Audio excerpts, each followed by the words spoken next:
Hello class seventh, this is Ruchi and welcome back to this channel.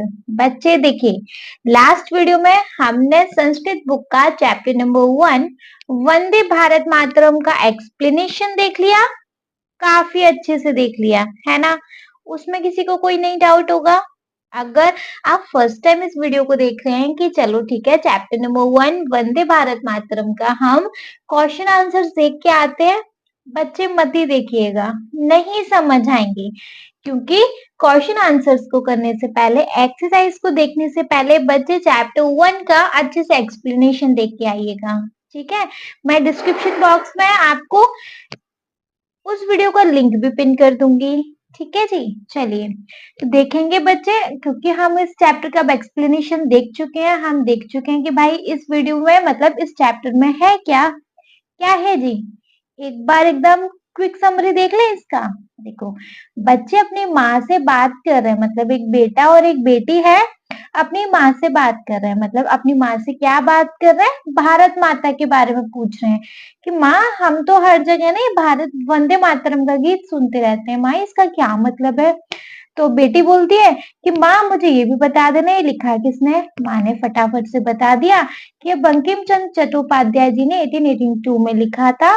आनंद मठ नाम के एक उपन्यास लिखा था उन्होंने, उसी उपन्यास से इस गीत को लिया गया है वंदे मातरम का। ठीक है, फिर बेटी ने पूछा, माँ ये गीत किस भाषा में है? माँ ने आंसर कर दिया, बेटा ये संस्कृत और बांग्ला दोनों भाषा में है। ठीक है, फिर माँ ने फिर बेटे ने पूछा, माँ इस गीत की विशेषता, मतलब इस गीत के विषय में बारे में बताओ कुछ। तो माँ ने बताया कि इस गीत के अंदर भारत माता के स्वरूप का सुंदर वर्णन है। ठीक है, फिर बच्चों ने पूछा, माँ इस गीत की विशेषता क्या है? तो माँ ने बताया कि बच्चे इस गीत की ये विशेषता है कि देशभक्त जब देश स्वतंत्र हो रहा था ना, तब देशभक्त जो थे वो इस गीत को एक मंत्र की तरह गाया करते थे, है ना। और आज भी ये गीत सुनकर व गाकर हम लोग क्या हो जाते हैं? प्रेरित हो जाते हैं, है ना। तो फिर बच्चों ने बोला कि माँ ठीक है, अब हमें इसके बारे में पता चल गया, अब आप हमें ये बताओ कि राष्ट्रध्वज क्या होता है, इसके बारे में भी बताओ। तो माँ ने बताया कि देखो बच्चे, राष्ट्रध्वज हमारी भारत माता के हाथ में होता है। इसमें 3 रंग होते हैं, ऊपर केसरिया, नीचे हरा और बीच में सफेद। और इसमें जो बीच में सफेद होता है उसी में एक नीले रंग का चक्र भी होता है, जिसे हम धर्म चक्र बोलते हैं। ठीक है, फिर बताया कि जो केसरिया रंग होता है बच्चे, वो जवानों का, वीरों के त्याग और बलिदान का प्रतीक होता है। क्यों? क्योंकि जब उन्होंने देश की रक्षा के लिए अपने खुशी खुशी जो अपने प्राण थे वो न्यौछावर कर दिए थे, इसीलिए यह जो हमारा केसरिया रंग है ये बोलता है जयतु सैनिक, मतलब जयतु सैनिकों की जय हो, यह बोलने के लिए हमें प्रेरित करता है। हरा रंग हमारे भूमि की हरियाली को दिखाता है कि हरियाली कैसे, जो किसानों की मेहनत है उनकी वजह से हरियाली आई है। तो हरा रंग बोलता है जयतु कृषक, मतलब किसानों की जय हो। और जो बीच में सफेद रंग है वो शांति और मतलब किसका प्रतीक है? सत्य का प्रतीक है। ठीक है, यह हमारे जो वैज्ञानिक हैं उनकी मेहनत को दर्शाता है, उनके मतलब उन्हीं की वजह से तो हमारा देश आगे बढ़ पा रहा है ना। वो तरह तरह के एक्सपेरिमेंट कर रहे हैं, देश को आगे बढ़ा के लेके जा रहे हैं। तो सफेद रंग बोलता है हमें जयतु वैज्ञानिक, वैज्ञानिकों की जय हो। ठीक है, और जो बीच में नीला चक्र है, अगर उसको आप ध्यान से देखो बच्चे, तो वो ना घूमता सा रहता है। ठीक है, तो ये चक्र क्या बताता है बच्चे? ये चक्र बोलता है हमें निरंतर चलने के लिए बिना रुके। इस चक्र का नाम है धर्म चक्र। ठीक है, अच्छा अब लास्ट में बोलते हैं कि ठीक है, तो फिर सब मिलके चलो इस भारत माता को वंदना करते हैं। वो वंदना क्या है? वयम बालक भारत भारत भक्ता, मतलब हम सब बालक भारत भक्त हैं, हम सब बालिका भारत भक्ता हैं, हम सभी भारत भक्त हैं और हम सभी इस पृथ्वी को स्वर्ग बनाने के लिए सक्षम हैं। ठीक है, ये हो गई हमारी क्विक समरी। इसमें बच्चे किसी को कोई डाउट नहीं होगा। ठीक है, तो बच्चे क्योंकि इसका समरी हो चुका है, तो अब हमें देखना चाहिए एक्सरसाइज। जो शब्द अर्थ थे मैंने आपको लास्ट वीडियो में भी बताए थे, और इस वीडियो में भी बच्चे आप इन शब्द अर्थ को अच्छे से याद कर लीजिएगा। ओके, ठीक है, तो आफ्टर शब्दार्थ हम आ जाते हैं बच्चे अपनी फाइनली एक्सरसाइज पर। इस एक्सरसाइज में है क्या? सबसे पहले हम देखेंगे बच्चे, अधः प्रदत्तानां प्रश्नानां एक पदेन पद्येन व उत्तरम लिखन्तु। मतलब कि बच्चे आपको ये क्वेश्चन दिए गए हैं और इनको आपको एक पद में मतलब कि वन वर्ड में आपको आंसर करना है। ठीक है, इन क्वेश्चंस का आपको एक पदेन या दो पद मतलब एक या दो शब्द में आपको इनका आंसर लिखना है। मतलब एक सेंटेंस नहीं बना देना, एक लाइन नहीं बना देनी, मतलब जो वन वर्ड होता है ना कि आंसर आपको वन वर्ड में देना है, वैसे। ठीक है बच्चे, जैसे देखो पहला है हमारे पास पर्वतराजः कः। मतलब कि पर्वतराजः मतलब पर्वतराज, कः मतलब कौन, तो पर्वतराज कौन है? बताइए जी, पर्वतों के राजा कौन है? आंसर कर देंगे आप हिमालय, है ना, लेकिन लिखेंगे क्या, क्योंकि हम संस्कृत की बात कर रहे हैं तो हिमालय। ठीक है, तो पर्वतराज कौन है बच्चे? हिमालय। ठीक है, आया समझ? ठीक। नेक्स्ट ख वी हैव समुद्रः कस्यः चरणौ प्रक्षालयति। समुद्र मतलब समुद्र, कस्यः मतलब किसके, चरणौ मतलब चरण, एंड प्रक्षालयति मतलब छूता है। तो अब बताइए छूता है या पखारता है, कैसे भी बताइए जी बच्चे, समुद्र किसके चरण छूता है? आपने देखा था एक पैराग्राफ में था कि हमारी भारत भूमि की विशेषता देखो, भारत भूमि मतलब कितनी महान है कि जो हिमालय है उनके सर पे एक मुकुट की तरह से शोभित है, और उनके चरणों को कौन पकारता है? खुद रत्नाकर समुद्र, है ना। तो यहाँ पे जो समुद्र है वो किसके चरणों को पकारता है? भारत माता के। आंसर में क्या लिखेंगे? भारत मातु। क्लियर? तो फर्स्ट है पर्वतराजः कः, आंसर हो जाएगा हिमालय। समुद्रः कस्यः चरणौ प्रक्षालयति, भारत मातु। मतलब समुद्र किसके चरण लगता है, छूता है? भारत मातु। क्लियर? नाउ थर्ड देख लेंगे बच्चे। So the third we have त्रिवर्णयुतः। त्रिवर्णयुतः मतलब तीन रंगों का, वो जो तीन रंगों से मिलके जो बना होता है, ध्वजः मतलब कि तीन रंगों से मिलके जो ध्वज बना होता है। कुत्र विलसती मतलब कि किसके, कहाँ पे मतलब ये सुशोभित होता है, आप ऐसे समझ लो। तीन रंगों का जो ध्वज है वो कहाँ पर सुशोभित होता है? बताइए, कहाँ पे विलास करता है, कहाँ सुशोभित होता है? भाई भारत माता के हाथ में। आपने देखा है मतलब जो ध्वज है हमारा, जो तिरंगा है, उसको भारत माता लिए खड़ी होती हैं। आप किसी भी फोटो में भारत माता का फोटो देखोगे तो वहां पे आप देखोगे कि भारत माता के हाथ में तिरंगा है। तिरंगा हमारे ध्वज का नाम है, हमारे झंडे का नाम है ना। सो क्वेश्चन था हमारा, त्रिवर्णयुतः ध्वजः कुत्र विलसति। तीन रंगों का ध्वज जो है हमारा कहाँ है, किसके हाथ, कहाँ पर है? आंसर में लिख सकते हैं भारत मातु हस्ते। हस्ते मतलब बच्चे हाथ में, तो भारत माता के हाथ में है। क्लियर है? तीनों क्वेश्चन अच्छे से समझ आए?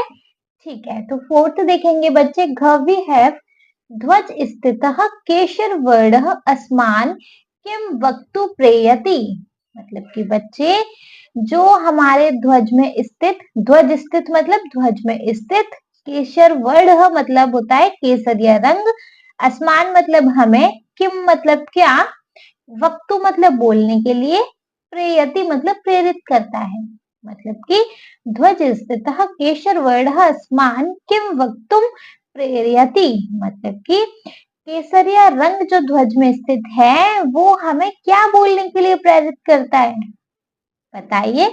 अभी तो बच्चे मैंने आपको एक छोटा सा क्विक समरी भी आपको दिया था, है ना, चैप्टर को मैंने फटाफट से आपके लिए समराइज भी किया था। तो बताइए जी, जो ध्वज के अंदर केसरिया रंग है वो हमें क्या बोलने के लिए प्रेरित करता है? एक एक शब्द आए थे ना पैराग्राफ में, जयतु सैनिक, केसरिया रंग है तो सैनिकों के लिए इसको रिप्रेजेंट किया गया है, तो क्या बोलने के लिए प्रेरित करता है बच्चे? जयतु सैनिक। क्लियर? Any doubt here? ठीक है बच्चे, ड वाला देखेंगे, मतलब कि नेक्स्ट देखेंगे, कृषक बांधव, मतलब कृषक बांधव मतलब कि जो किसान भाई हैं हमारे, भारत भूमि कै सिंचती, मतलब कि भारत भूमि को कै मतलब किससे, तो जो हमारे किसान भाई लोग हैं वो भारत भूमि को किससे सींचते हैं? मैम पता है, वो अपने पसीनों से सींचते हैं। हाँ जी, तो कृषक बांधवा भारत भूमि कै सिंचती, किससे सींचते हैं? अपने पसीने से। तो पसीने को क्या बोलेंगे बच्चे? श्वेत बिंदु बिह, श्वेत बिंदु बिह। आ रहा है ना समझ? ठीक है। नाउ नेक्स्ट वी हैव सूर्य कम विना नित्य संचरति, मतलब कि सूर्य क्या बिना, देखो ऐसे समझेंगे, सूर्य मतलब सूर्य, क्या कहा मत, कम मतलब क्या, विना मतलब बिना, नित्यम मतलब रोज, सचरति मतलब करता है, तो मतलब सूर्य बिना रुके, मतलब कि सूर्य क्या किए बिना रोज करता है, रोज निरंतर काम करता है, क्या क्या नहीं करता है सूर्य? विरामः, विरामम मतलब होता है आराम, सूर्य बिना आराम करे रोज काम कार्य करता है ना? समझ में आ रहा है? सूर्य रोज क्या नहीं करता है? आराम, सूरज कभी आराम नहीं करता है। ठीक है, तो यहाँ पे बच्चे क्या ही आंसर आ जाएगा? विरामम, मतलब कि सूरज बिना विराम किए रोज कार्य करता है, रोज निकलता है। ठीक है, क्वेश्चन 1 समझ में आ गया। क्वेश्चन 1 के फर्स्ट में आंसर आएगा हिमालय, सेकंड में आएगा भारत मातु, थर्ड में आएगा भारत मातु हस्ते, फोर्थ में क्या बोलने के लिए भाई केसरिया रंग प्रेरित करता है? जयतु सैनिक। फिफ्थ में आएगा भाई किसान भाई भारत भूमि को किससे सींचते हैं? श्वेत बिंदु। और कुछ रह गया क्या? नेक्स्ट है, अच्छा ये च वाला तो बच्चे रह ही गया, आपने बताया भी नहीं। केशाम धवलः यशः राष्ट्र ध्वजे मध्य विलसति, मतलब कि बच्चे बताइए, जो हमारा सफेद रंग है वो किसके लिए, जो बीच में, जो हमारा बीच में सफेद रंग है, ये सफेद रंग हमारे राष्ट्र ध्वज में किसके यश को बताता है? वैज्ञानिका नाम, वैज्ञानिकों के यश के बारे में बताता है नहीं सफेद रंग। ठीक है, च वाले में आएगा बच्चे वैज्ञानिका नाम। ठीक है, एंड छ वाले में आएगा भैया सूर्य क्या क्या बिना किए कार्य करता है? विरामम, बिना आराम किए कार्य करता है। ठीक है, चलिए फिर मूव कर लेंगे अपने क्वेश्चन नंबर 2 पर। अधः प्रदत्तानां प्रश्नानां पूर्ण वाक्येन उत्तर लिखन्तु, मतलब कि बच्चे अभी आपने वन वर्ड में आंसर किया, अभी नाउ नेक्स्ट आपको किस में आंसर करना है? पूरे पूरे मतलब पूरे पूरे आंसर करने हैं। ठीक है, जैसे कि चलो देख लेंगे हम। पहला भी है पवित्रः नद्यः काः, मतलब कि पवित्र नदी कौन कौन सी हैं? भाई हमने यहाँ इस चैप्टर में किन किन को पवित्र नदी कहा है, मतलब पवित्र नदी कौन सी है, कौन है? तो आंसर में लिख सकते हैं पवित्र नद्यः, कौन कौन सी पवित्र नदी है हमारी? गंगा, यमुना, सरस्वती, नर्मदा इत्यादि संति, मतलब कि इत्यादय मतलब होता है आदि, आदि हैं। तो हमारी पवित्र नदी कौन सी है? तो आंसर में है हमारी पवित्र नदी है गंगा, यमुना, सरस्वती, नर्मदा आदि। ठीक है, अच्छे से क्लियर हुआ? ठीक है, ख वाला देखेंगे बच्चे, विविधेभ्य मतलब विभिन्न विभिन्न विभिन्न, प्रदेशेभ्य मतलब प्रदेश से, जनः मतलब जन, किमर्थम आगच्छन्ति, मतलब कि विविधेभ्यः प्रदेशेभ्यः जना किमर्थम आगच्छन्ति, विभिन्न विभिन्न प्रदेश से जो जन है वो क्यों आते हैं? क्यों आते हैं बच्चे? चैप्टर में देखा था ना कि ये हमारे यहाँ इस भूमि पे हमारे तीर्थ स्थल भी हैं, नगर भी, और इन तीर्थ स्थलों की धूल को अपने माथे पे लगाने के लिए तो विभिन्न विभिन्न देश के लोग आते हैं, है ना? समझ में आ रहा है? तो आंसर में क्या लिख सकते हैं? विविधेभ्य प्रदेशेभ्य जना तीर्थ क्षेत्राणाम धूलि, धूलि मतलब तीर्थ क्षेत्राणाम मतलब तीर्थ क्षेत्र, क्षेत्र की, धूलि मतलब धूल, ललाटे मतलब माथे पे, स्थापयितुम आगच्छन्ति, मतलब कि माथे पे लगाने के लिए आते हैं। विभिन्न देश से लोग तीर्थ स्थल की धूल को अपने माथे पे लगाने के लिए आते हैं। ठीक है, वो उसको इस तरीके से पूछते हैं कि उस धूल को अपने माथे पे लगाते हैं। ठीक है, आंसर हो सकता है विविधेभ्यः प्रदेशेभ्यः जना तीर्थक्षेत्राणां धूलि ललाटे स्थापयितुम आगच्छन्ति। क्लियर है? ठीक है भाई, क्लियर है तो ग वाला देखेंगे। धर्म चक्रम कम भावम बोधयति, मतलब कि बच्चे जो धर्म चक्र है, जो नीला वाला चक्र है हमारे झंडे में, जो बीच में सफेद के बीच में एक नीला चक्र है ना, उसका नाम है धर्म चक्र। तो धर्म चक्र हमारे किस भाव को बताता है? धर्म चक्र हमारे किस भाव का बोध कराता है? धर्म चक्र क्या बोलता है बच्चे? अपने कर्म पथ पर निरंतर चलते रहो बिना रुके, यही तो बोलता है धर्म चक्र। मैंने जब एक्सप्लेनेशन दिया था वहां समझाया था, है ना? तो आंसर कर सकते हैं धर्म चक्रम चलनीय कर्तव्य पथे वे ना विरम सतंत चल, मतलब कि बिना रुके एकदम अपने कर्तव्य पथ पर निरंतर चलते रहना, इति भावम बोधयति, इस भाव का बोध कराता है। ठीक है, तो धर्म चक्रम चलनीयम कर्तव्य पथे वै न विरम सतंतम चल इति भाव बोधयति। क्लियर है? Any doubt here? I know नहीं होगा। ठीक है, तो ग वाला देखेंगे। कृषक बांधवानाम परिश्रमेण भारत भूमि कथम सजाता, मतलब कि बच्चे जो जो हमारे कृष्ण भाई लोग हैं वो अपने परिश्रम से भारत भूमि को कैसे सजाते हैं, किस प्रकार सजाते हैं? आंसर हो सकता है बच्चे कैसे सजाते हैं? उसको हरी भरी बना के, है ना, श्रमद्ध बना के, ऐसे तो हमारी भारत भूमि सजती है। तो आंसर हो सकता है कृषक बांधवानाम परिश्रमेण भारत भूमि हरित वर्णमय श्रमद्धा सस्य श्यामला सज्जाता, मतलब कि कृषक भाई लोग, किसान भाई लोग हमारी भारत भूमि को अपने परिश्रम से कैसे सजाते हैं? उसको हरी भरी और श्रमद्ध बनाकर। ठीक है, आ रहा है समझ में? ठीक है, तो हम ड वाला देखेंगे। सो द ड वाला वी हैव विज्ञानस्य केषु क्षेत्रेषु भारतीय यश प्राप्तम। देखो, मतलब कि विज्ञानों ने, विज्ञानस्य मतलब विज्ञान ने, केशु मतलब किन, क्षेत्रेशु मतलब किन क्षेत्र में, भारतीय है मतलब भारतीय, यश मतलब यश या उन्नति, प्राप्तम मतलब प्राप्त, तो वैज्ञानिकों ने किन क्षेत्रों में भारतीय यश प्राप्त किया है? बताइए भाई, एक क्षेत्र हो तो बताएं। वैज्ञानिकों ने तो अनेक क्षेत्रों में अपना भारतीय यश प्राप्त किया है। चैप्टर में देखा था ना, कोई बहुत सारे क्षेत्र थे हमारे, है ना?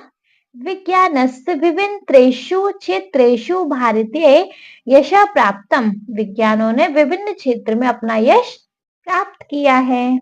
ठीक है, चलो लास्ट में एक च वाला क्वेश्चन है जिसमें है अंते सर्वे किम गीतम गायंती, मतलब कि अंत में सर्वे मतलब सभी, किम मतलब कौन सा, गीतम मतलब गीत, गायंती मतलब गाते हैं। तो अंत में सब लोग कौन सा गीत गाते हैं? बताइए जी, चाहिए तो पूरा लिख दीजिएगा। अंते सर्वे, अंते सर्वे अंत में सभी, वयम बालिका भारत भक्ता, वयम बालिका भारत भक्ता, वयम सर्वे भारत भक्ता, पृथ्वी कुछ ऐसे करके था, लास्ट में शक्ता, ऐसे था ना, तो वो वाला गीत इतम गीतम गायंती। अदरवाइज चाहिए तो स्टार्टिंग की लाइन लिख दो, अंते सर्वे वयम बालिका भारत भक्ता इति गीतम गायंती। क्लियर है? समझ में आया? एक बार फटाफट से आंसर देख लें। फर्स्ट वाले में पवित्र नदी कौन सी है? तो पवित्र नदियां गंगा, यमुना, सरस्वती, नर्मदा इत्यादि संति। ठीक है, विविधेभ्य प्रदेशेभ्य जना किमर्थम आगच्छन्ति, विभिन्न देश से लोग क्यों आते हैं? तो विविधेभ्य प्रदेशेभ्य जना तीर्थ क्षेत्राणाम धूलि ललाटे स्थापयितुम आगच्छन्ति, मतलब विभिन्न देश के लोग हमारे तीर्थ स्थल की धूलि को अपने ललाट पर, मतलब अपने मस्तक पर लगाने के लिए आते हैं।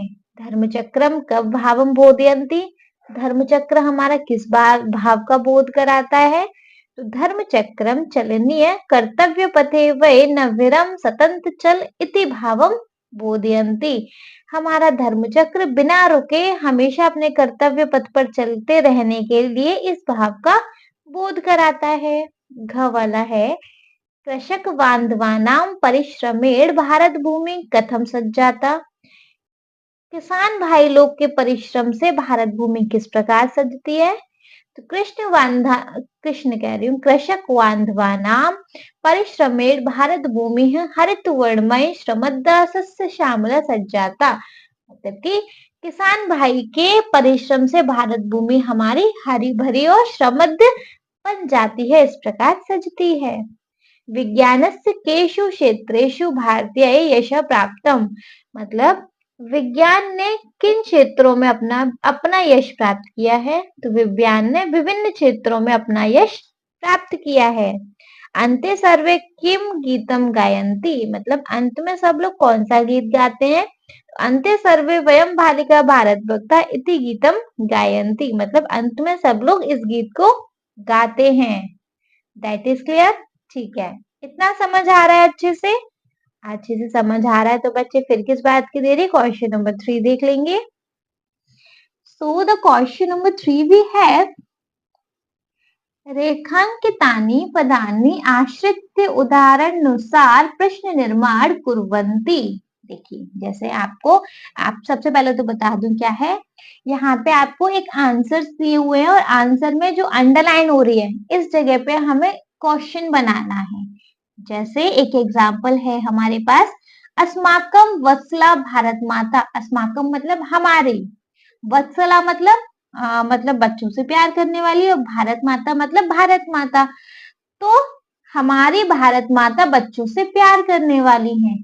अस्माकम हमारी की जगह क्वेश्चन बनाना है, किसकी भारत माता बच्चों से प्यार करने वाली है ना? क्वेश्चन हो सकता है अस्माकम की जगह केशाम वत्सला भारत माता, मतलब किसकी माता भारत वत्सला है। ठीक है, किसकी माता बच्चों से प्यार करती है, तो आंसर हमारी। ठीक है, ये एक हमारा एग्जाम्पल था। फाइन, अब देखेंगे अपने क्वेश्चंस। जैसे क वाला वी हैव समुद्र भारत मातु चरणों प्रक्षालयति। क्वेश्चन बनाना है, भारत मतलब इसका मतलब है समुद्र भारत माता के चरणों को पखारता है। तो भारत माता की जगह हम क्या लिख सकते हैं, किसके? समुद्र किसके चरणों को पखारता है? भारत माता की जगह हम लिख सकते हैं किसके। किसके का मतलब क्या होता है? कस्यः। बच्चे क्वेश्चन बनाना भी समझो कि एक वर्ड समझो, है ना? किसके का मतलब होता है कस्यः, तो आंसर हो सकता है समुद्र भारत मातु की जगह कस्यः चरणों प्रक्षालयति, और लास्ट में क्वेश्चन मार्क आएगा क्योंकि हम क्वेश्चन पूछ रहे हैं अब, है ना? समुद्र कस्या चरणों प्रक्षालयति। क्लियर है? थर्ड देख लेंगे, नहीं ख वाला देख लेंगे, थर्ड नहीं, फर्स्ट एग्जाम्पल था उसको तो मेंशन ही नहीं कर रहे हैं। ख वाला वी हैव जना तीर्थ क्षेत्राणाम धूलि ललाटे स्थापयन्ति, मतलब लोग तीर्थ क्षेत्र की धूलि को अपने ललाट पे स्थापित करते हैं, मतलब लगाते हैं। तो ललाटे की जगह मस्तिष्क की जगह हमें क्वेश्चन मार्क बनाना है, ये अंडरलाइन है। तो आंसर क्या हो सकता है, मतलब क्वेश्चन क्या बन सकता है? लोग तीर्थ क्षेत्र की धूलि को कहाँ लगाते हैं, है ना? तभी तो आंसर होगा, ललाट पे लगा रहे हैं। कहाँ मतलब होता है बच्चे, कुत्र। ठीक है, आंसर क्या बनेगा, आई मीन क्वेश्चन क्या बनेगा? जनाः तीर्थ क्षेत्राणाम धूलि ललाटे स्थापयन्ति, मतलब जो लोग हैं वो तीर्थ स्थल की धूलि को अपने ललाट पे लगाते हैं। तो जना तीर्थ क्षेत्राणाम धूलि कुत्र स्थापयन्ति। क्लियर? Any doubt? नहीं है तो नेक्स्ट ग वाला देखेंगे। वीरः, वीरा मतलब वीर, जो हमारे नौजवान है जो वीर है। वीरः भारत मातु सर्वदा सेवा कृतवन्तः, मतलब जो वीर हैं भारत माता की हमेशा सेवा करते हैं, है ना? वीर की जगह क्वेश्चन बनाना है। तो कौन भारत माता की हमेशा सेवा करता है? हो सकता है कौन के लिए बोलते हैं बच्चे? के। तो के भारत मातुः सर्वदा सेवा कृतवन्तः, मतलब कौन भारत माता की हमेशा सेवा करता है?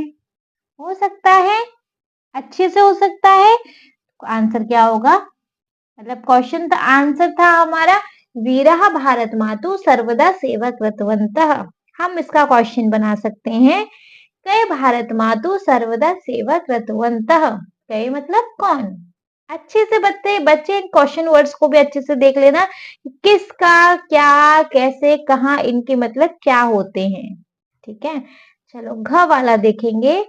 जयतु कृषकः इति वक्तुम अस्मान् प्रेरयति, अस्मान् मतलब हमें, तो किसानों की जय हो यह बोलने के लिए हमें प्रेरित करता है। तो आ जाएगा किसको प्रेरित करता है ना।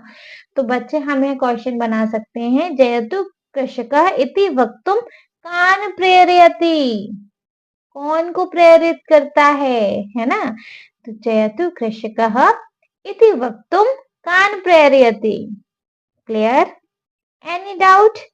नहीं है तो बच्चे ड वाला देखेंगे।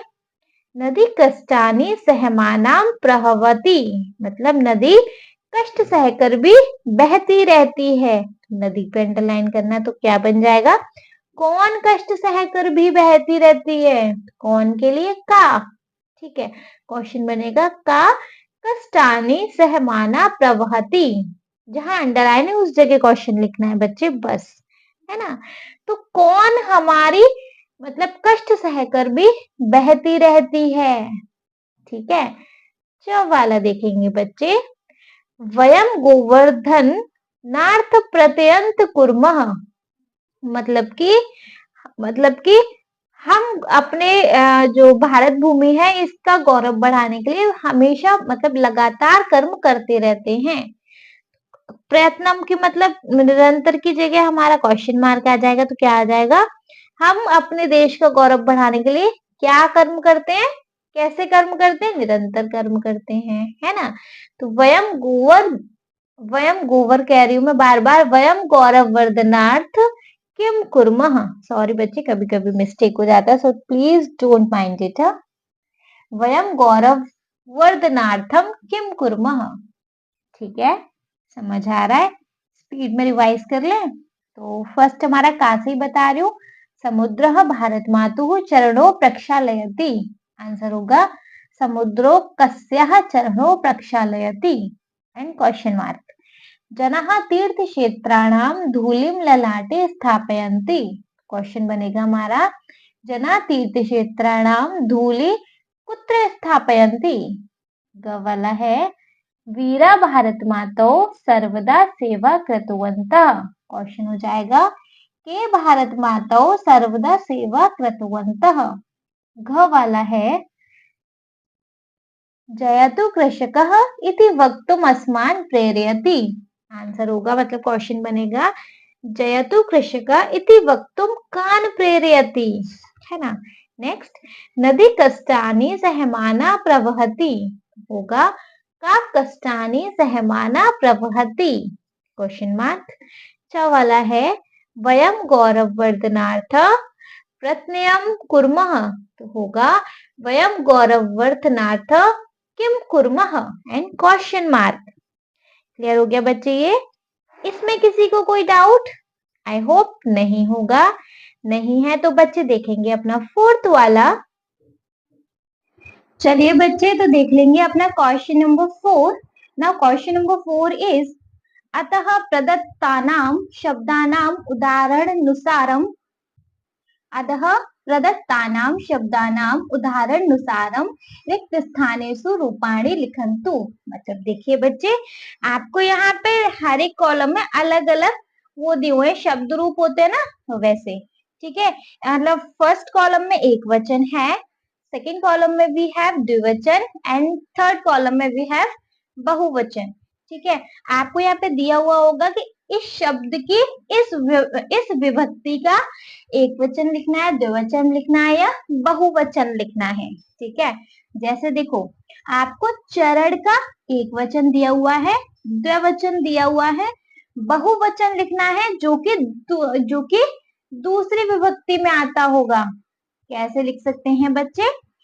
द्वितीय विभक्ति का बहुवचन होता है, मतलब कि एक वचन, द्विवचन, बहुवचन।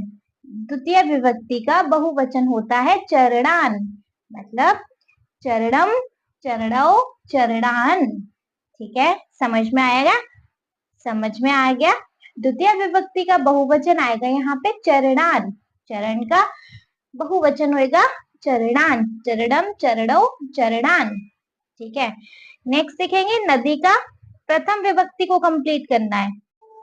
नदी की प्रथम विभक्ति को आप ऐसे याद कर लो, नदी, नद्यो, नद्यः, नदी, नद्यो, नद्यः। तो यहाँ पे द्विवचन की जगह खाली है, क्या लिख देंगे भाई? नद्यो। ठीक है भाई, क्या लिखना है आपको? ललाट की सप्तमी विभक्ति लिखनी है, जो कि होती है ललाटे, ललाटव, ललाटेशु। बच्चे विभक्ति सेम होती है, बस जो नाम है वो आगे का चेंज हो जाता है ना? तो ललाटे, ललाटयो, ललाटेशु, ये हो गई हमारी सप्तमी विभक्ति। द्विवचन और बहुवचन की जगह खाली है तो उसको कंप्लीट कर देंगे ललाटयो, ललाटेशु। ठीक है, अच्छे से आया समझ? ठीक है, घ वाला देखेंगे बच्चे। सो द घ वाला वी हैव, देश का लिखना है आपको चतुर्थी विभक्ति। तो चतुर्थी विभक्ति में किस टाइप से शब्द आते हैं? देशाय, देशाभ्याम, देशेभ्यः, देशाय, देशाभ्याम, देशेभ्यः। ठीक है, तो द्विवचन में आप लिखेंगे देशाभ्याम और बहुवचन में आप लिखेंगे बच्चे देशेभ्यः। ठीक है, चलो ड वाला देखेंगे। ड वाले में चक्र की विभक्ति को दिखना है, प्रथम वाले को। तो चक्र की क्या होती है? चक्रम, चक्रे, चक्राणी, चक्रम, चक्रे, चक्राणी। ठीक है, च वाला देखेंगे बच्चे। सो द च वाला वी हैव, वैज्ञानिकेन, मतलब वैज्ञानिक का लिखना है तृतीय विभक्ति। तो तृतीय विभक्ति में आएगा वैज्ञानिकेन, वैज्ञानिक, वैज्ञानिकाभ्याम एंड वैज्ञानिक कहे, वैज्ञानिकेन, वैज्ञानिकाभ्याम एंड वैज्ञानिक कहे। ठीक है, तो यहाँ पे एक वचन और द्विवचन की जगह खाली है, तो यहाँ पे हम क्या नोट डाउन कर सकते हैं? वैज्ञानिकेन, वैज्ञानिकाभ्याम। ठीक है जी, नेक्स्ट सीखेंगे हम। नेक्स्ट है बच्चे हमारे पास प्रथम विभक्ति लिखनी है अहम की। अहम क्या? अहम, आवाम, वयम, अहम, आवाम, वयम। अहम तो ऑलरेडी नोट डाउन है, क्या आ सकता है? आवाम और वयम। ठीक है, ऐसे लिखने हैं। ज वाले में लिखना है बच्चे विज्ञान के बारे में है, षष्ठी विभक्ति, मतलब छठवीं विभक्ति के लिखने हैं। क्या आ सकते हैं बच्चे यहाँ पे? विज्ञानस्य, विज्ञानीयो या विज्ञानिनानाम। ठीक है, विज्ञानस्य, विज्ञानयो, विज्ञानानाम। ठीक है, समझ में आया? एक बार रिवाइज करें। ठीक है, तो एक बार इनको रिवाइज करेंगे। देखो, सबसे पहले है, अच्छा मैं डायरेक्ट बोल रही हूँ, जहां जहां जो गैप खाली है आप उसको देख लीजिएगा। चरण की द्वितीय विभक्ति है चरणम, चरणौ, चरणान। ठीक है, नदी का प्रथम विभक्ति है नदी, नद्यौ, नद्यः। ललाट की सप्तमी विभक्ति है ललाटे, ललाटयो, ललाटेशु। ठीक है, घ वाला है जिसमें देश की चतुर्थी विभक्ति है देशाय, देशाभ्याम, देशेभ्यः। ठीक है, ड वाले में चक्र की प्रथम विभक्ति है चक्रम, चक्रे, चक्राणी। ठीक है, वैज्ञानिक की भैया तृतीय विभक्ति है वैज्ञानिकेन, वैज्ञानिकाभ्याम एंड वैज्ञानिका एक। ठीक है, अहम की प्रथम विभक्ति है अहम, आवाम, वयम। क्लियर? विज्ञान की षष्ठी विभक्ति है, मतलब छठवीं विभक्ति है विज्ञानिस्य, विज्ञानयो, विज्ञानानाम। क्लियर है? क्वेश्चन नंबर 4 अच्छे से समझ आया बच्चे? आया तो चलिए फिर फिफ्थ वाला देखेंगे। फिर किस बात की देरी? देखो, बच्चे फिफ्थ वाले में है अधः प्रदत्तानि वाक्यानि पठित्वा मातृभाषाए प्रान्तिभाषायां आलिंगन भाषायां व अनुवाद कुर्वन्ति। मतलब देखिए बच्चे, हमारे पास ये लाइंस है ना, जो लाइंस हमने अपने संस्कृत चैप्टर में पढ़ी है, चैप्टर नंबर 1 में पढ़ी है, ये वही लाइन है। इनको हमें हिंदी में अनुवाद करके लिखना है। ठीक है, अच्छा किस भाषा में लिखना है? आप अपनी मातृभाषा में लिख सकते हो, मतलब हिंदी में। आप अपनी प्रांतीय भाषा में लिख सकते हो, या फिर आप अपनी आलिंग भाषा में लिख सकते हो। आपको जो भाषा पसंद आती है इन तीनों में से उसमें लिख सकते हो। तो हम इसको कंप्लीट करेंगे अपनी मातृभाषा में। ठीक है, समझ में आ रहा है? अपनी हिंदी में लिखेंगे। जैसे कि देखो, यहाँ पर है क वाले में भारत भूमौ पवित्र नद्य प्रवहंती। मतलब कि इसका मतलब क्या है बच्चे? भारत की भूमि पे पवित्र नदियां बहती हैं। भारत की भूमि पे पवित्र नदियां बहती हैं। ठीक है, समझ में आया इसका मतलब? अच्छे से आया? इस क्वेश्चन में क्या है भाई, कैसे लिख सकते हैं? भारत की भूमि पे या भारत भूमि में पवित्र नदियां बहती हैं। सेकंड वी हैव भारतस्य मस्तके हिमालयः मुकुट रूपेण शोभते। इसका मतलब क्या है बच्चे? भारत से मतलब भारत के, मस्तके मतलब बच्चे मस्तक पर, हिमालय मतलब होता है बच्चे हिमालय, मुकुट रूपेण मतलब होता है मुकुट की तरीके से, शोभते मतलब शोभा, शोभते हैं, है ना, मतलब सुशोभित होते हैं, ऐसा है ना। हमने चैप्टर में पढ़ा था ना बच्चे कि जो हमारे हिमालय हैं वो सबसे ऊपर की तरफ है और वही हमारी भारत भूमि का सर है, मस्तिष्क है। तो जो हमारे हिमालय हैं, हिमालय पर्वत है, वो ऊपर की तरफ, ऊपर की तरफ स्थित है, मानो कि वह मुकुट के रूप में स्थित है। ठीक है, इसका आंसर क्या हो सकता है बच्चे? इस पंक्ति का, इस लाइन का अर्थ है कि जो जो हिमालय है वह भारत भूमि के मस्तिष्क पर मतलब सिर पे मुकुट के रूप में विराजित है या सुशोभित है। आपको जैसे समझ में आता है वैसे आप समझ सकते हैं, वैसे आप लिख सकते हैं। ठीक है, मतलब गलत सलत नहीं लिखना, सुशोभित है, विराजित है, इस तरीके से आप अपनी भाषा में लिख सकते हैं। ठीक है, चलो थर्ड देखेंगे ग वाला, भारत भूमि श्रेष्ठा पर्वता विराजन्ते। इसका मतलब क्या है बच्चे? भारत भूमि मतलब भारत की भूमि पर, श्रेष्ठ, श्रेष्ठ मतलब होता है बच्चे बहुत बड़े बड़े, सर्वश्रेष्ठ, है ना, मतलब बहुत बहुत बड़े बड़े, विशाल विशाल, अच्छे अच्छे वाले टाइप। पर्वतः मतलब पर्वत, बहुत सारे पर्वतों को एक साथ पर्वतः बोलते हैं। विराजन्ते मतलब विराजते हैं। हमारी भारत की भूमि पर बहुत सारे पर्वत विराजमान हैं, मतलब हमारी इस भूमि पर बहुत सारे पर्वत विराजमान हैं। पता है ना बच्चे कौन कौन से? हमने चैप्टर में देखे थे ना, एक बार देख लें हमारी भारत भूमि पर कौन कौन से पर्वत विराजमान है। ठीक है, वैसे आपको थोड़ा बहुत याद है कि हमने कौन कौन से पर्वतों का नाम मेंशन किया था? बताइए। मैम नहीं पता, भूल गए। पता नहीं बच्चे आप कैसे भूल जाते हो।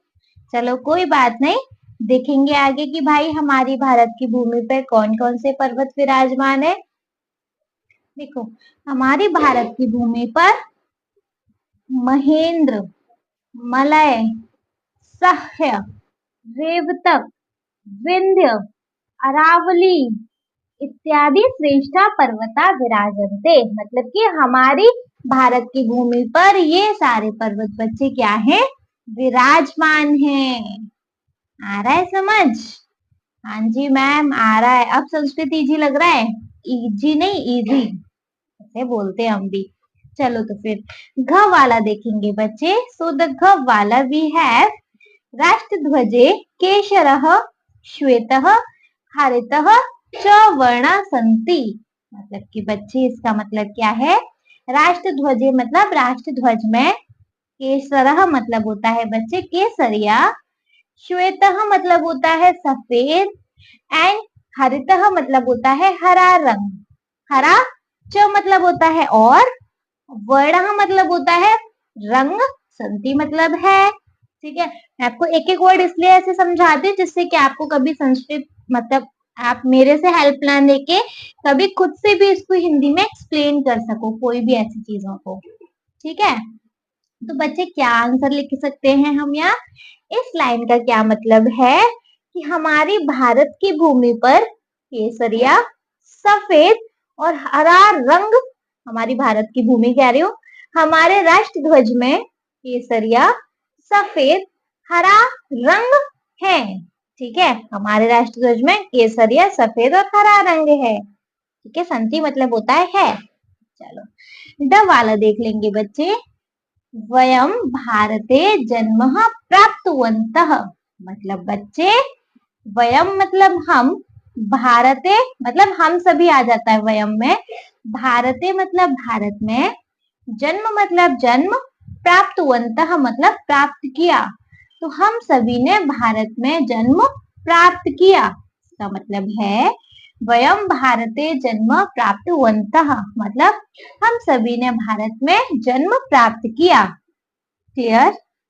Got it? अच्छे से क्लियर हो गया? देखेंगे तो भाई कितना अच्छे से क्लियर हुआ, एक बार रिवाइज करेंगे। तो वाला है बच्चे, भारत भूमो पवित्रः नद्यः प्रवहन्ति, मतलब भारत की भूमि में पवित्र नदियां बहती हैं। ठीक है, ख वाला है हमारे पास, भारतस्य मस्तके हिमालय मुकुट रूपेण शोभते, मतलब इसका है कि हमारे भारत के मस्तक पर हिमालय मुकुट रूप में सुशोभित है या विराजित है, लेकिन यहाँ सुशोभित ही आएगा, शोभता ही आएगा, विराजंती आता तो विराजिता आता है ना।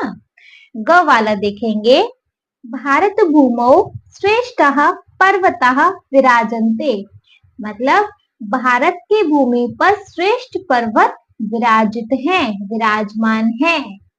आ रहा है अच्छे से क्लियर समझ में? ठीक है, घ वाला देखेंगे बच्चे, राष्ट्र ध्वजे केसरः श्वेतः हरितः च वर्णा सन्ति, मतलब राष्ट्र ध्वज में केसरा मतलब केसरिया, श्वेत मतलब सफेद और हरितः मतलब हरा रंग है। राष्ट्र ध्वज में केसरिया, सफेद और हरा रंग है। क्लियर है? ठीक है, ड वाला देखेंगे बच्चे, वयम भारते जन्म प्राप्तवन्तः, मतलब कि हम सभी ने भारत में जन्म प्राप्त किया है। क्लियर है? बहुत अच्छे से समझ आ गया? आ गया तो बच्चे कमेंट सेक्शन में कमेंट करो कि मैम हमको अच्छे से समझ आ गया। ठीक है जी, आ गया तो चलिए फिर नेक्स्ट देख लेंगे।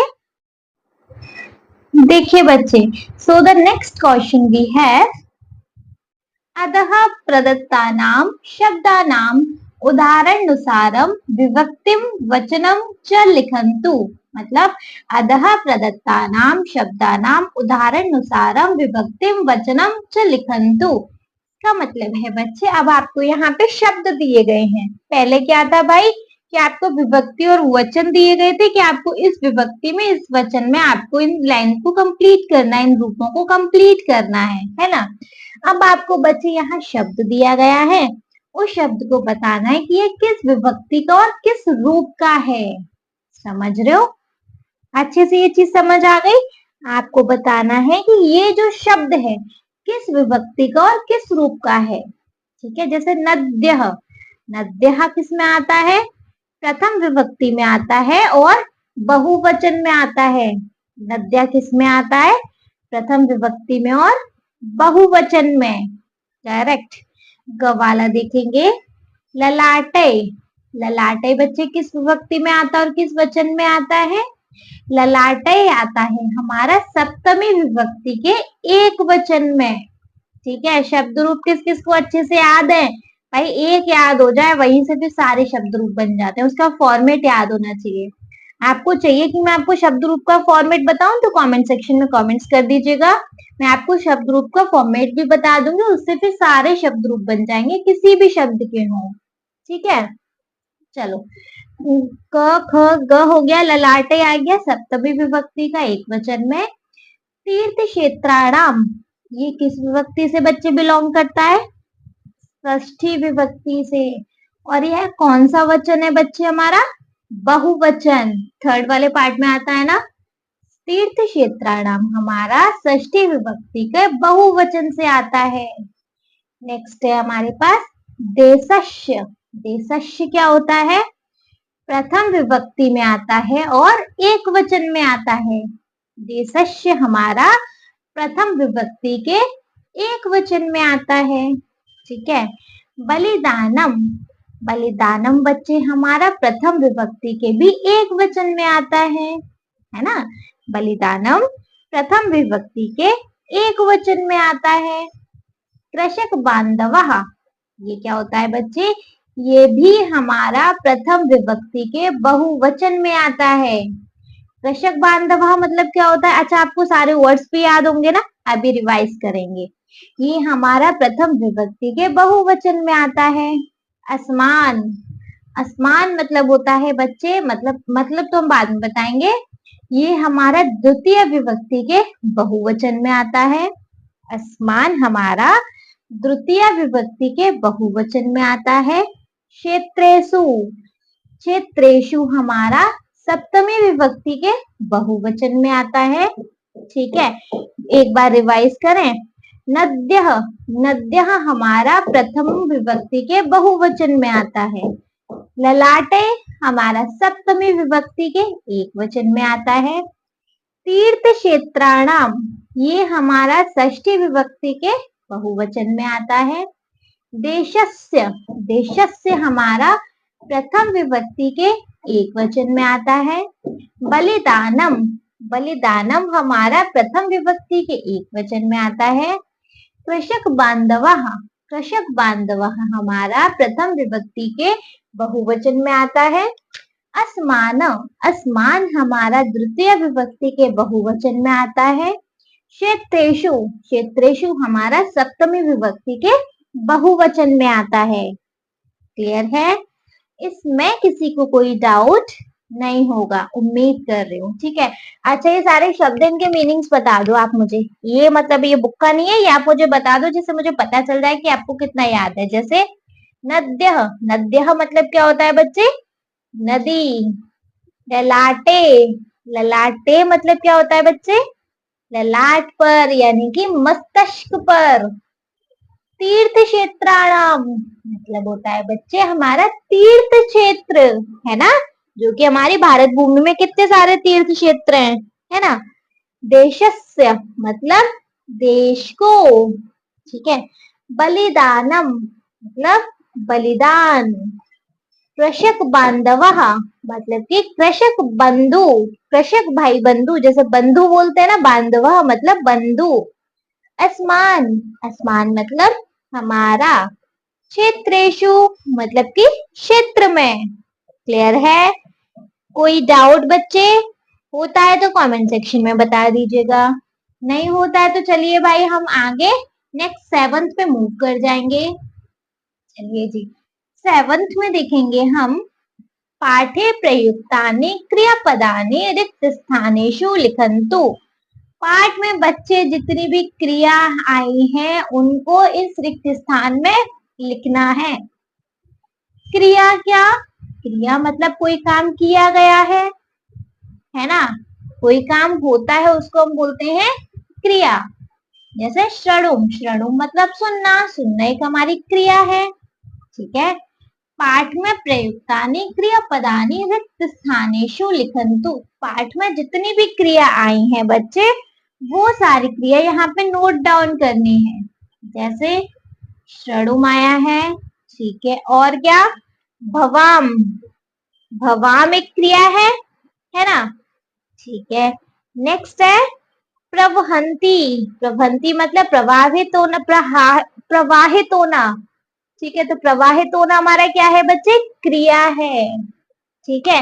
नेक्स्ट है हमारे पास, नेक्स्ट है बच्चे हमारे पास विराजते, मतलब कि विराजते हैं। विराजते भी हमारे पास एक क्रिया है। ठीक है। नाउ नेक्स्ट वी हैव बच्चे जानिमह, जानिमह भी हमारे पास एक क्रिया है।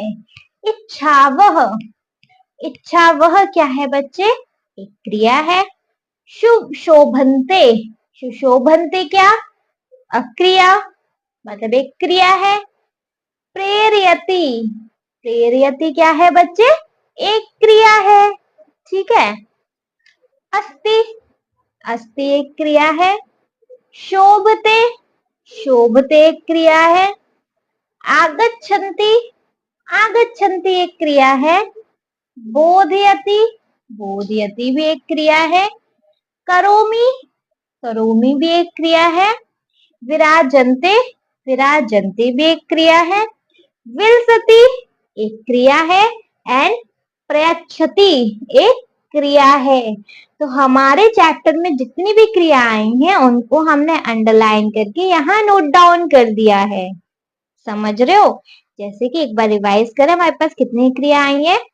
श्रृणुमः, भवामः, प्रवहन्ति, विराजते, जानिम, इच्छायः, सुशोभन्ते, प्रेरयति, अस्ति, शोभते, आगच्छन्ति, बोधयति, करोमि, विराजन्ते, विलसति, प्रयच्छति।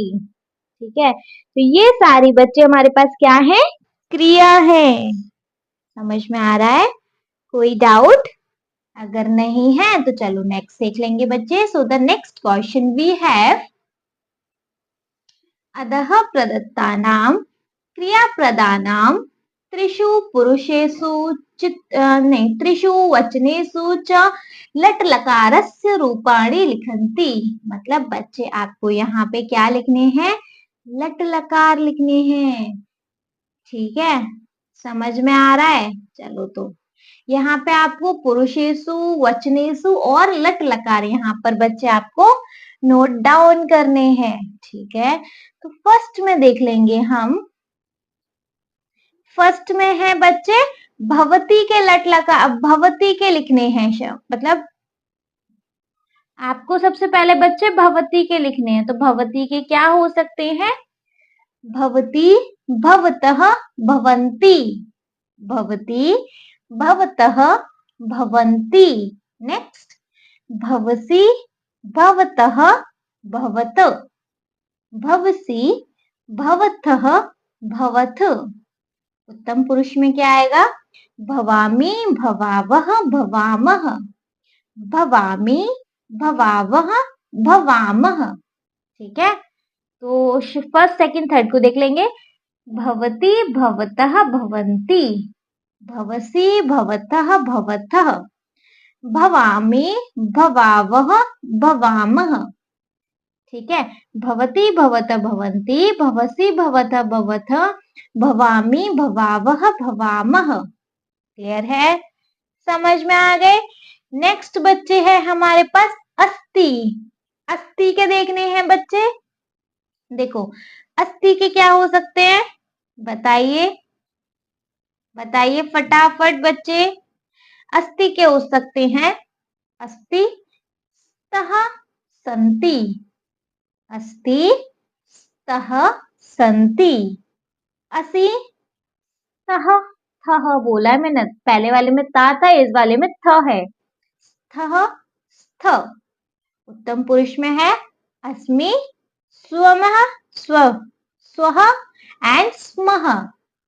अस्मि, अस्मि, स्वः, स्वमः। ठीक है, समझ आ रहा है? आ रहा है तो कमेंट सेक्शन में बता दीजिएगा बच्चे। Now next we have, next है हमारे पास इच्छा। इच्छा के लिखने हैं। तो भैया इच्छा के क्या हो सकते हैं? इच्छति, इच्छतः, इच्छन्ति, इच्छति, इच्छतः, इच्छन्ति, इच्छसि, इच्छतः, इच्छतः। ठीक है, नेक्स्ट इच्छामि, इच्छाव, इच्छामः, इच्छामि, इच्छावः, इच्छामः। ठीक है, इच्छति, इच्छत, इच्छन्ति, इच्छसि, इच्छतः, इच्छत, इच्छामि, इच्छावः, इच्छामः। Correct, got it? फाइन, अगर गॉट इट तो नेक्स्ट लिखेंगे। नाउ नेक्स्ट वी हैव आगच्छन्ति करके, तो आगच्छ के लिखने हैं, है ना, आगच्छति के तो लिखेंगे बच्चे आगच्छति, आगच्छत, आगच्छन्ति, आगच्छति, आगच्छतः, आगच्छन्ति, आगच्छसि, आगच्छतः, आगच्छत्, आगच्छसि, आगच्छतः, आगच्छत्, आगच्छामि, आगच्छावः, आगच्छामः, आगच्छामि, आगच्छावः, आगच्छामः। एक बार फुल ऑन देख ले। आगच्छति, आगच्छत, आगच्छन्ति, आगच्छसि, आगच्छथ, आगच्छत्, आगच्छामि, आगच्छावः, आगच्छामः।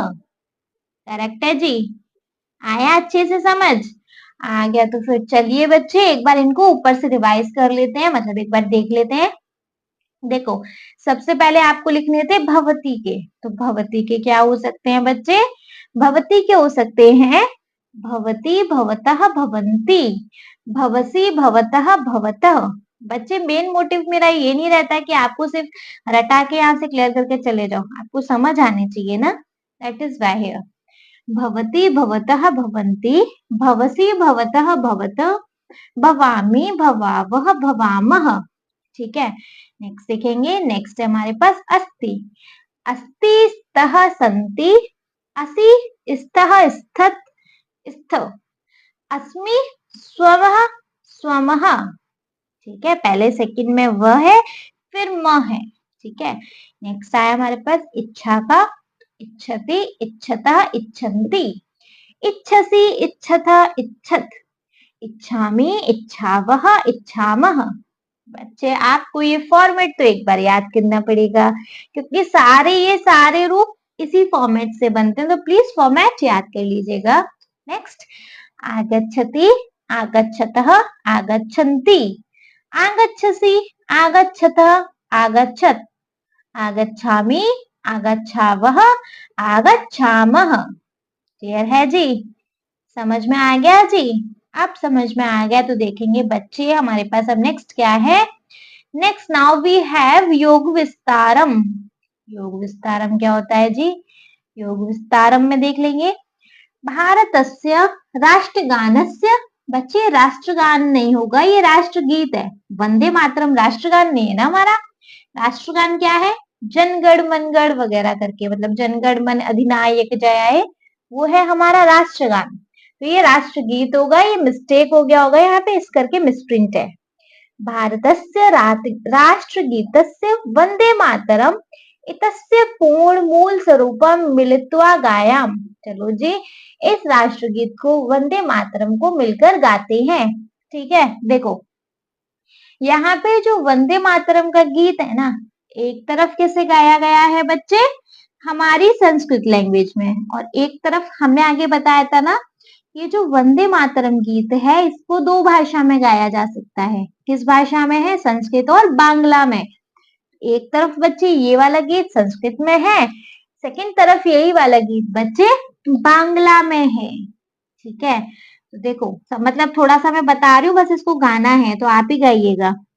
वंदे मातरम, वंदे मातरम, सुजलाम सुफलाम मलयज शीतलाम सस्य श्यामलाम मातरम। आप अपनी ट्यून में गा लीजिएगा, मैं सिर्फ यहाँ पढ़ के जा रही हूँ। शुभ्र जयोत्सना पुलकित यामिनी फुल्ल कुसुमित दुम्रमल शोभिनी सुहासिनी सुमिधर भाषिणी सुखधाम वरदाम मातरम वंदे मातरम, वंदे मातरम।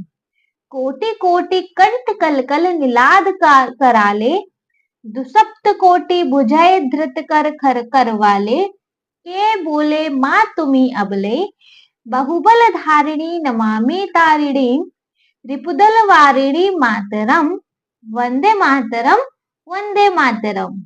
ठीक है, संस्कृत में है, बंगाली में है। एक्चुअली बंगाली आती नहीं है, बट लेट्स ट्राई। तुम्ही विद्या, तुम्ही धर्म, तुम्ही हृदय, तुम्ही मर्म, त्वं हि प्राणा शरीरे, बाहु ते तुम्ही माँ शक्ति, हृदय तुम्ही माँ भक्ति, तोमारई प्रतिमांगड़ी मंदिरई मंदिरई, त्वं हि दुर्गा दश प्रहण धारिणी कमला कमदल दल विहारिणी वाणी विद्या दायनी नमामि त्वाम नमामि कमलाम अमलाम अतुलाम सुजलाम सुफलाम मातरम वंदे मातरम। नहीं जी, ये बंगाली में नहीं है, मतलब ये कंटिन्यू किया गया है, इसकी यही लाइन है। ठीक है, यहाँ पे संस्कृत भाषा में दिया गया है। सॉरी सॉरी, आई थॉट कि इधर बंगाली लिखी हुई है। श्यामलाम सरलाम सुस्मिताम भूषिताम धरणी भरणी मातरम। ठीक है, एक बार मैं वापस से रिपीट कर दे रही हूँ, पूरा ये जो इधर से राइट हैंड साइड में इसको कंटिन्यू किया गया है। आई थॉट कि वो बांग्ला लैंग्वेज में है, नहीं है, जबकि संस्कृत लैंग्वेज में ही है ये पूरा। ठीक है, देख लेंगे एक बार। वंदे मातरम सुजला सुफलाम मलयज शीतलाम सस्य श्यामलाम मातरम वंदे मातरम शुभ्रजयोत्साना पुलकित यामिनी फुल्ल कुसुमित दुम्रमल शोभिनी सुहासिनी सुमिधर भाषिणी सुखदाम वरदाम मातरम वंदे मातरम कोटि कोटि कंठ कलकल निलाद कराले जो सप्त कोटि भुजय द्रगत कर वाले के बोले मां तुम्ही अबले बहुबल धारिणी नमामि तारिणी रिपुदल वारिणी मातरम वंदे मातरम तुम्ही विद्या तुम्ही धर्म तुम्ही हृदय तुम्ही मर्म तुम ही प्राणा शरीरे बाहुते तुम्ही मां शक्ती हृदय तुम्ही मां भक्ती तो मारई प्रतिमा गड़ी मंदिरे मंदिरे वंदे मातरम त्वं ही दुर्गा दृश प्रहरण सॉरी धारिणी कमला कम दल दल विहारिणी वाणी विद्या दायनी नमामि त्वाम नमामि कमलाम अमलाम अतुलाम सुजलाम सुफलाम मातरम वंदे मातरम श्यामलाम सरलाम सुष्मिताम भूषिताम धरणी भरणी मातरम। ठीक है जी, ये है बच्चे हमारा राष्ट्रगीत जो कि हमें दिखाया गया है। ठीक है, यहाँ पे बस इसको गाना है तो गा लीजिएगा। ठीक है, चलो नेक्स्ट है बच्चे हमारे पास। नेक्स्ट क्या है? नेक्स्ट तो कुछ भी नहीं है। नेक्स्ट है ये ब्रिटिश जनानाम शासन काले प्रमुख कार्यमेषु तेषां राष्ट्रगीत गार्ड सेव द क्वीन इति सर्वे अनिवार्य रूपेण गायन्ति स्म।